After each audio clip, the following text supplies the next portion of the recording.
During this hearing on compensation in the financial industry, we assumed we would be permitted to examine a real live case of excessive, unreasonable executive pay at the two companies that have received more extraordinary taxpayer assistance, over $110 billion and counting, than any others. But we were wrong. Mr. Chairman, $6 million is 15 times more than what the President earns and 30 times larger than the Cabinet Secretary.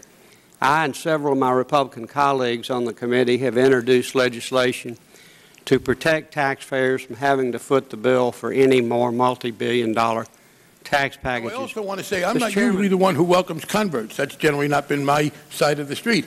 But I do want to welcome my Republican colleagues to conversion to the notion that we should regulate the pay of Fannie Mae and Freddie Mac. Last year, this committee twice reported bills to the floor which explicitly proposed restrictions on the pay of Fannie Mae and Freddie Mac. And the Republicans opposed it in committee and opposed it on the floor. Indeed, in the case of one of the bills, the one on private sector, because it wasn't clear what the status was at the time, the gentleman from Texas, Mr. Hensling, offered an amendment to make sure that they were explicitly covered. We adopted the amendment. But that did not persuade the gentleman from Texas to vote for the bill on the floor. So we have had two bills which passed the House which explicitly authorized regulation of the pay of Fannie Mae and Freddie Mac, and all the Republicans on this dais here voted against it both times. One Republican, Mr. Jones, voted for it at one time.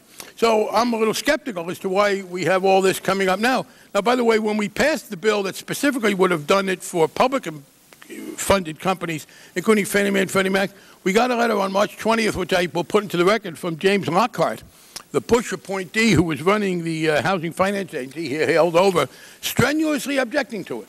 So it was the Bush administration that first raised the objections, or the Bush administration holdover. We have here an embarrassment on the part of my Republican colleagues because they don't want to do anything about the excessive pay in the private sector, nor do they want to appear to not be doing anything about it. So they're changing the subject. And by the way, we do not propose any specific limits on the pay in the private sector.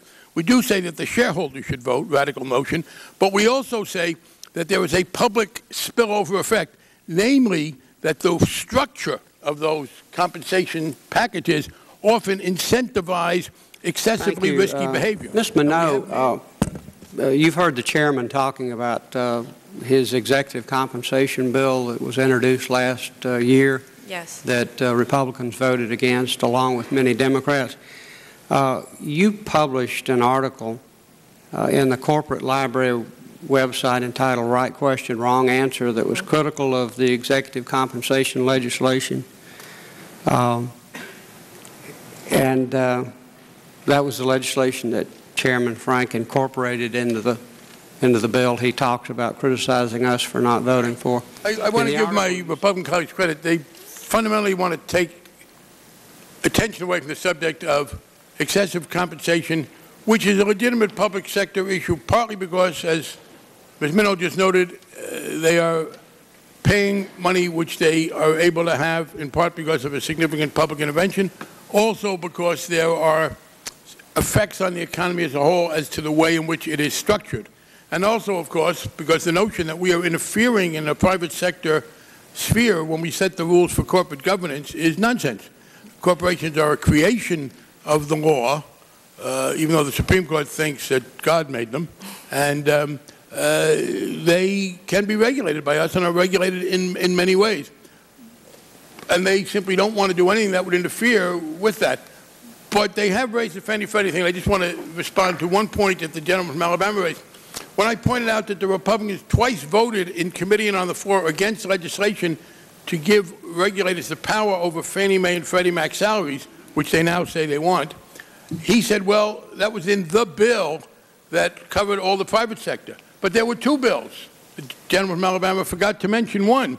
The first bill that came forward was H.R. 1664, which specifically covered only those financial institutions that were receiving financial assistance, TARP money and Fannie and Freddie. It had nothing to do with the rest of the private sector. Page 2 of that bill. No financial institution has received or receives a direct capital investment under the TARP program or with respect to the Federal National Mortgage Association, the Federal Home Loan Mortgage Corporation, or a Federal Home Loan Bank, etc. So we had a bill that dealt only with TARP recipients, Fannie and Freddie, and it put tough restrictions on them to be administered, and they voted against it.